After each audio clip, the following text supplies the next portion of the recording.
大家好，欢迎大家来到原来如此。今天我们来分享的话题是耶和华见证人不是异端。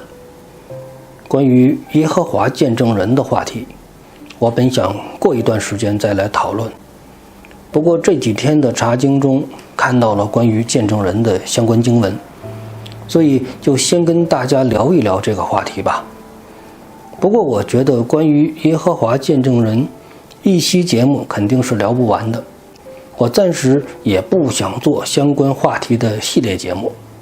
所以今天先从一些零星的角度跟大家分享一下。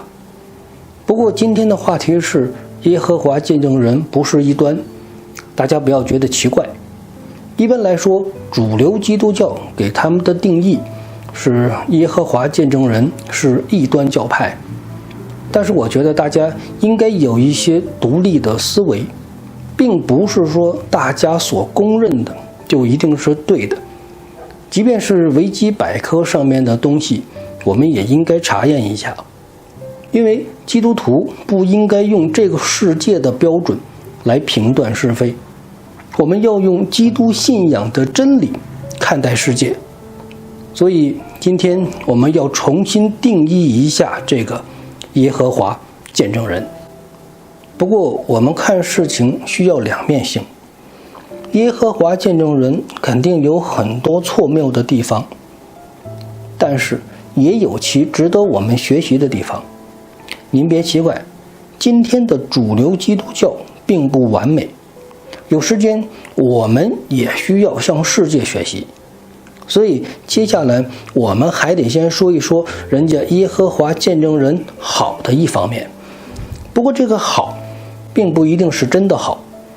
而是同行太差衬托出来的好。所谓同行，就是今天的主流基督教。我们可以看到耶和华见证人起码是一个看圣经的宗教，今天的主流基督教徒好多都不喜欢看圣经。我们有做过抽样的调查，不过我觉得耶和华见证人的会员看圣经的比例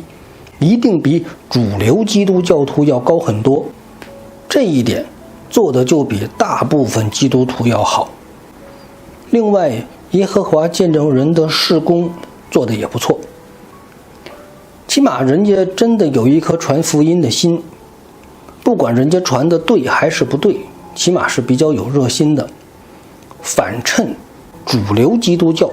很多基督徒都认为传福音或者做事工那是全职传道人或者全职同工的事情，普通的基督徒每周去教会做礼拜就好了。也许您这个时候会反驳我，这么说是不是一竿子打死，太武断了？好吧，那么我们就换一个说法，耶和华见证人的会友走出去传福音的比例比主流基督教会友要高很多，这个说法您赞同吗？还有一个最扎心的，那就是耶和华见证人的宣传工作做的是真好。看看人家的网站，看着就像真的基督教，反观一盘散沙的当代主流基督教，差太远了。曾经有朋友给我留言的时候指出，我的很多节目中都使用过耶和华见证人的网络图片，这样会使得一些人误认为耶和华见证人也是正统的基督教。好吧，我暂时不反驳这个观点，观点是正确的，我接受。不过看我节目留意到有极少数的图片引用了耶和华见证人的图片，我觉得本身也是极少数吧。当然，如果网络上有其他更好的图片选择，我自然也不会用，只是有的时候没有那么多的时间去鉴别一张图片的出处。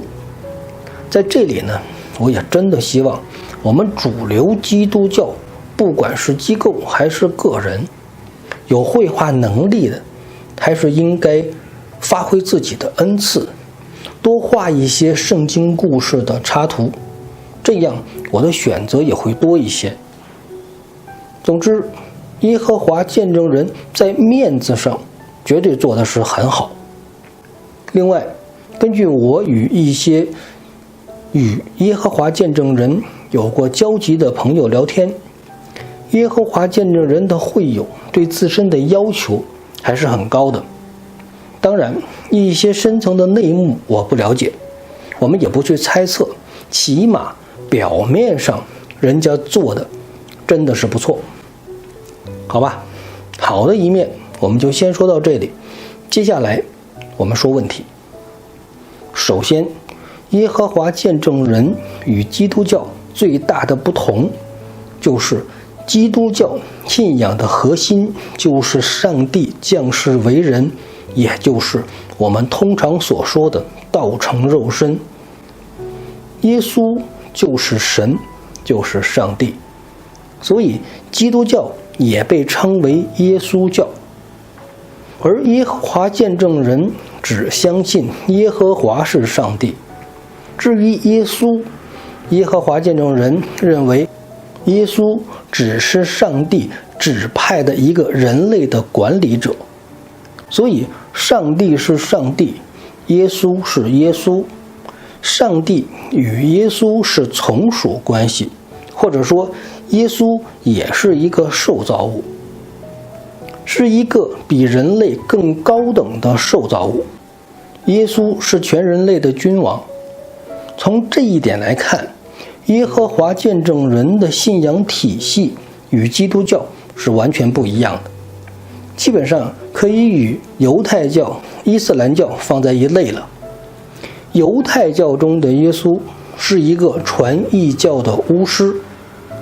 伊斯兰教中的耶稣是众先知中的一个，耶和华见证人中的耶稣地位更高一些。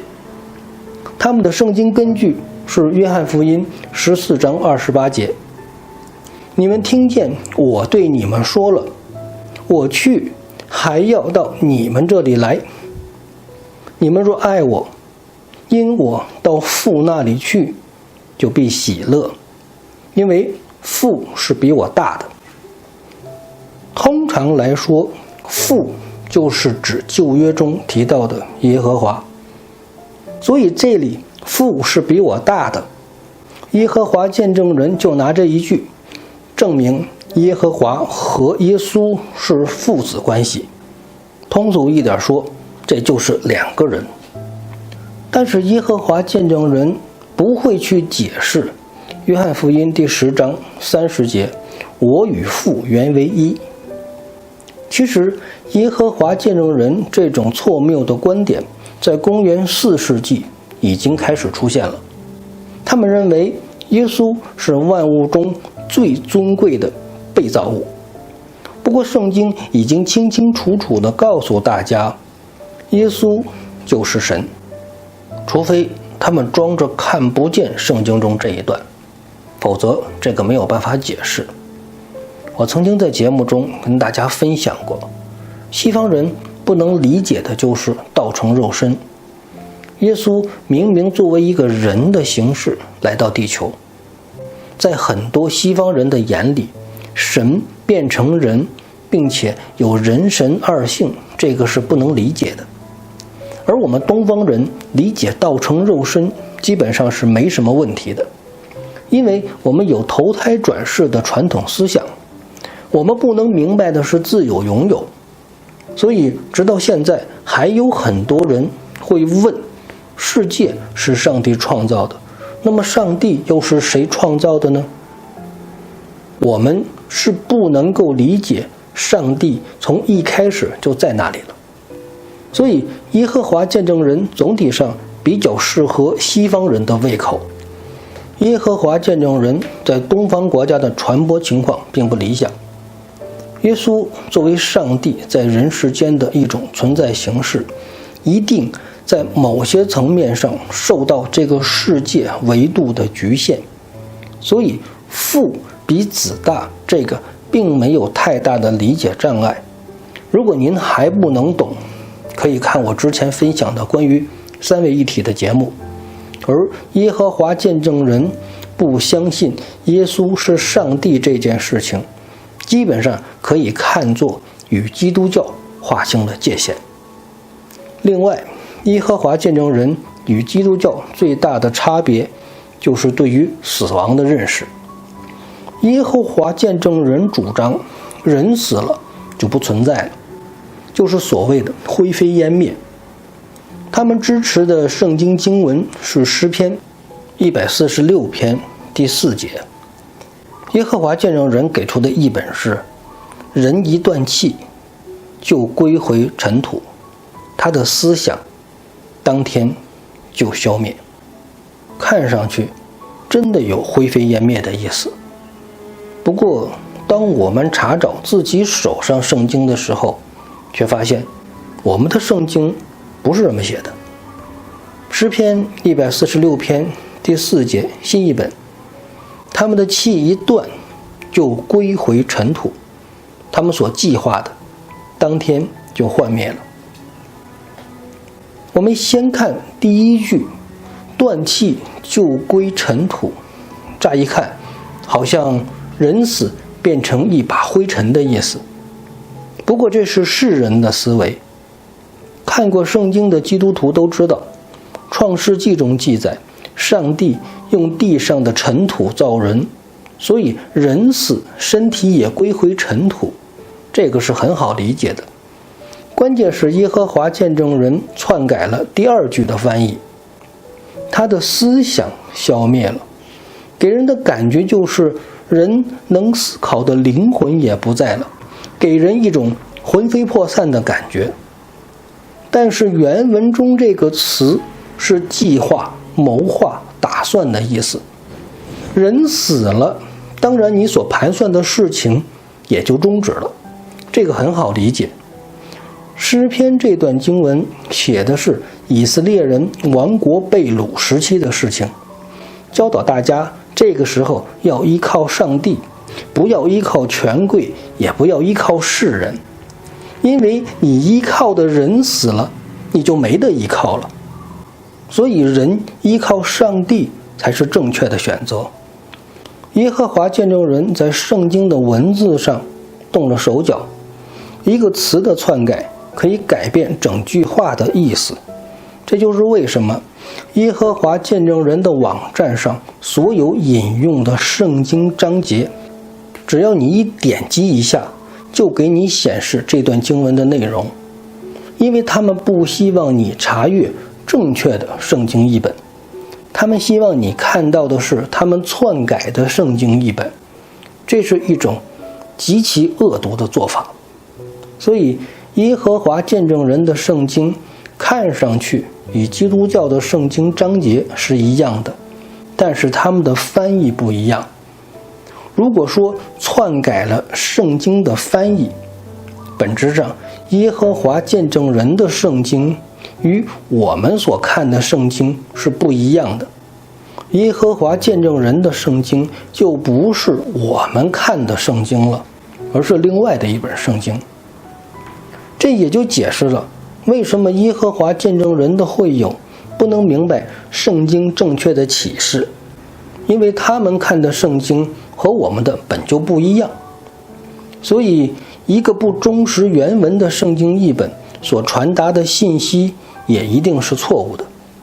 类似被篡改的圣经章节，我粗略看了一下，应该是比较普遍的。我也没有那么多时间一句一句的去核实。总之，耶和华见证人网站上所引用的圣经经文与我们经常看到的圣经译本出入是非常大的，所以这些人的确算得上是处心积虑。另外还有一个普遍存在的问题，就是断章取义的教导。比如在奉献这个环节上，耶和华见证人引用圣经经文哥林多前书16章第2节，每逢7日的第1日，个人要按照自己的进项抽出来留着，免得我来的时候献凑。耶和华见证人的翻译虽然在翻译中似乎没有超出圣经的原意，但是用的地方不对。耶和华见证人鼓励会友设置每周自动奉献的形式，还说很多会友就是这么做的，言外之意就是你们也应该这么做，然后就引用圣经经文作为支持。看保罗教导哥林多教会就是这么做的，但是这段经文中提到的奉献是为了帮助耶路撒冷贫困的基督徒渡过难关，是一次救援行动，是保罗去哥林多教会之前希望他们可以提前凑好这一部分的钱，而不是保罗到了以后临时凑。这是一次单次的救援捐助，并不是教会日常的主日奉献。所以耶和华见证人将圣经经文引用到这里，可见其心是非常歹毒的。所以归根结底，耶和华见证人还是想方设法的骗钱。保罗曾说，异教无非就是为了牟利，这就是人性的贪婪。回归到我们今天的主题，耶和华见证人不是异端。在我看来，异端的前提是人们将相比较的宗教看似为同一种宗教。初代教会时期，犹太教指责基督教是异端，因为在罗马人的眼里，犹太教和基督教属于一种宗教。东西教会大分裂的时期，天主教和东正教互称异端，因为在世人的眼中，两个教派是同一种宗教。可是今天还有人认为犹太教和基督教是同一种宗教吗？只能说犹太教与基督教有着千丝万缕的关系，但绝不是一种宗教。基督教会称犹太教是异端吗？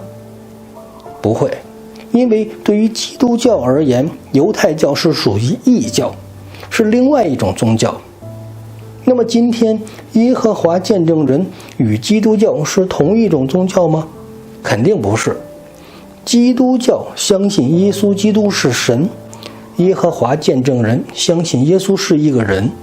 从这一点上来看，耶和华见证人与犹太教和伊斯兰教是更接近的，与基督教是完全不一样的。所以我的结论是，耶和华见证人属于异教，是完完全全的另外一种宗教。如果您还觉得不能够完全赞同，我再告诉你，耶和华见证人还是一个不信圣灵的宗教，因为他们的圣经中根本找不到圣灵这两个字。现在你还觉得耶和华见证人是异端吗？他只是给自己披了一件假的外衣，将自己伪装成基督教的样子。实质上，耶和华见证人是完完全全的邪教。今天就先到这里吧，今后有机会我们还会跟大家分享关于这些邪教的话题。